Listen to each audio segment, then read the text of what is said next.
Hi guys! Welcome back again to my channel. At for today's video nga ay may panibago na naman tayong loan application na susubukan. At itong loan app nga na to ay nakita ko lang din yung ad sa may messenger ko habang nag-i-scroll ako. At nung chinek ko nga ay nagpapaloan daw ito ng up to 50,000 pesos.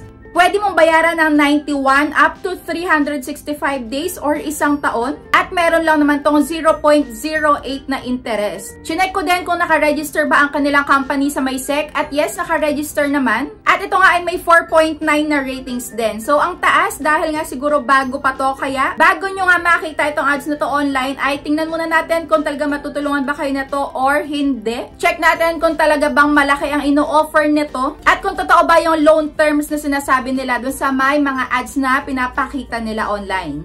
Pero bago tayo magsimula, ayan, kung bago ka pa lang dito sa my YouTube channel ko, ay huwag mo kalimutang mag-subscribe at pindutin mo na din yung notification bell para lagi kang maging updated sa mga next uploads ko. At sumali ka na din sa aking GCash giveaway every month yan. At sa aking dalawang cellphone giveaway nga sa month of December. Kung paano sumali, kailangan lagi ka lang updated sa mga ina-upload ko. At huwag mo akong kalimutang i-PM sa aking Facebook page. So, ganun lang kasimple. Baka ikaw na manalo sa aking cellphone giveaway. Kaya, tutok ka lang lagi dito sa aking YouTube channel. At ayun, umpisahan na nga natin. Ito ay mabilis ang review lang. Para malaman nyo nga kung worth it ba to talaga or hindi. At ayun, going back nga, itong loan application na to ay ang Peso Credit Cash Loan Online na mayroong 4.9 na ratings. At nagpapaloan nga daw sila ng 2,000 pesos for first time user. Ayan, minimum of 2,000 up to 50,000 pesos nga daw. At ang loan terms, minimum of 91 days, maximum ay hanggang isang taon. At bago kayo mag-install, ayan, sasabihin ko na sa inyo kung recommended ko ba to or hindi. At doon na nga tayo agad sa my exciting part. So, alam nyo naman na yun kung ano yung exciting part. Ito yung loan details talaga para makita nyo kung worth it ba ang pag-apply dito. At kung ano-ano yung mga personal information na isi-share nyo dito sa my loan app na to. So, ito, disclaimer lang. Sinashare ko lang din kung ano yung experience ko habang nag-a-apply dito. At kung ito ba ay matutulungan kayo or isa na naman pong, ayan, loan shark. Kaya yun, tama yung mga ginagawa nyo na nanonood mo na kayo ng mga ganitong all review bago kayo mag-try. At eto na nga, para sa akin, ayan, para sa akin, sa aking opinion, hindi ko ito ay nire-recommend dahil tingnan nyo lang naman itong loan details. Dito nga ay naaprubahan ako ng 2,000 pesos. Ayan, tama naman yung nandun sa kanilang offer. Doon sa may homepage nila na ang minimum is 2,000 pesos nga at maximum is 50,000 pesos. Siguro pagka pinagpatuloy mo yung paglo-loan dito, maaaring bigyan ka nga nila or offeran ka nila ng 50k.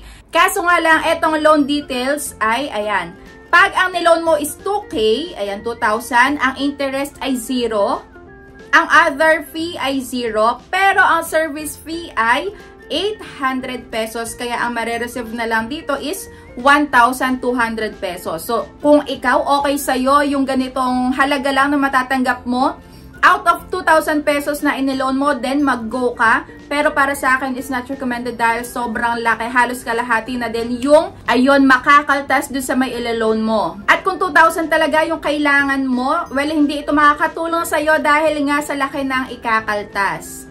At yung sinabi ko sa inyo kanina na naka-register sa may check, naka-register naman to sa may SEC, kaso lang hindi ibig sabihin nun ay legit na at hindi ito nangaharas. Ibig sabihin ay, yan, maaari at maaari ka pa rin makatanggap dito ng harassment, lalo na kapag pinalagpas mo yung pagbabayad mo dito nga. Well, sa lahat naman nga din ng mga OLA, lalo na kung hindi naman legit, talagang makakatanggap ka ng harassment.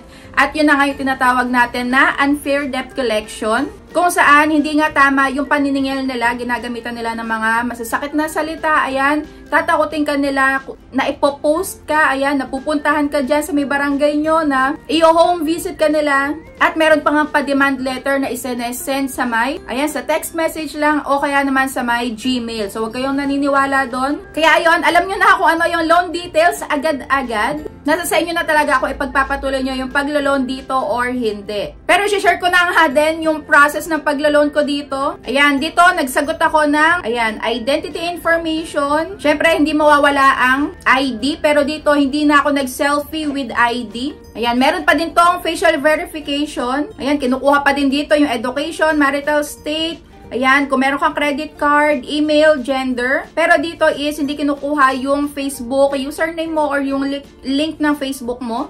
At about naman sa may working information, dito pwede daw ang student, ayan, OFW, unemployed, or housewife. At dito meron silang hiningi sa akin na 3 emergency contact. At pagkayari nga dun sa may contact references ay dito na ako dinala sa may bank information at ganun lang kabilis. Mabilis naman yung process talaga dito, kaso nga lang dito ako dalawang isip kung tatanggapin ko ba or hindi dahil sobrang laki nga ng kinaltas dito sa may 2,000 na ilo-loan ko.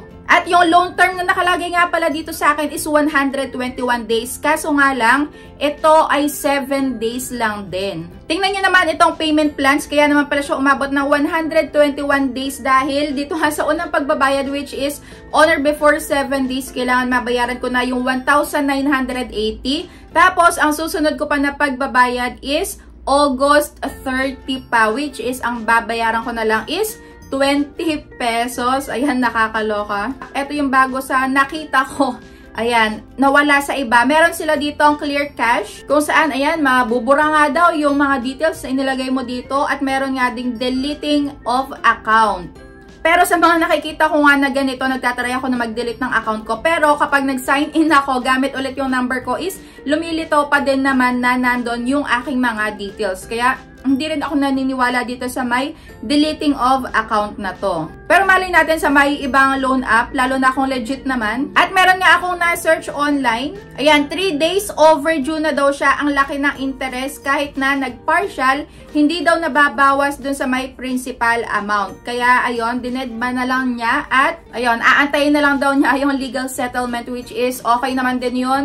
Pero para sa inyong peace of mind, kung ayaw nyo nang maharas at makatanggap na kung ano-anong masasakit na salita, pwede nyo bayaran kung magkano yung inutang nyo kasama yung tubo. Yun nga ang consequence kapag ipinagpatuloy mo yung paglo-loan sa ganitong klase ng loan app, lalo na kung nakita mo naman yung loan details pero ipinagpatuloy mo pa din. So doon na lang tayo magkakaproblema pagka talagang tinanggap mo kahit nalabag sa loob mo. Kaya ayun, kung mahihirapan kayo dun sa may due date na nakita nyo, wag nyo nang itry. Dahil marami pa naman nga loan app na maganda at maaasahan gaya ng Tala, Bilis, ayan, Mabilis Cash, Mr. Cash, pwedeng-pwede yan para sa mga mabilisan na pangangailangan. S-Loan, G-Loan, ayan, marami pa kayong pwedeng itry kaysa sa mga ganitong klaseng loan application. At dito nga sa may kanilang ratings, kaya naman pala 4.9 kasi sobrang kaunti lang ng ratings dito. At more on nakalagay sa kanila is will change after, ayan, will change if approved, hoping for approval, yung mga ganito lang yung mga pinaglalagay nila at 5 stars. Pero eto ay hindi ito nakakatulong lalo na doon sa mga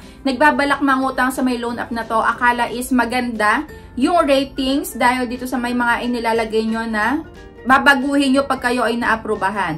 So, ayun, better wag mo na kayong mag-rate ng ganito, lalo na kung hindi nyo pa naman na-experience. So, ayun, kung na-experience nyo din yung pagla-loan dito sa may loan app na to, is i-comment nyo na din dyan sa may comment section. Kung naharas din ba kayo or kung ano yung mga pinagsasabi sa inyo or kung ano yung mga pananakot na, ayan, iti-next sa inyo. Para maging aware na lang din yung mga nagbabalak mangutang dito. So, ayan lang. That's it for today's video. Wag na wag muna kayong nag-i-install or nagda-download ng mga bagong lumalabas na loan app.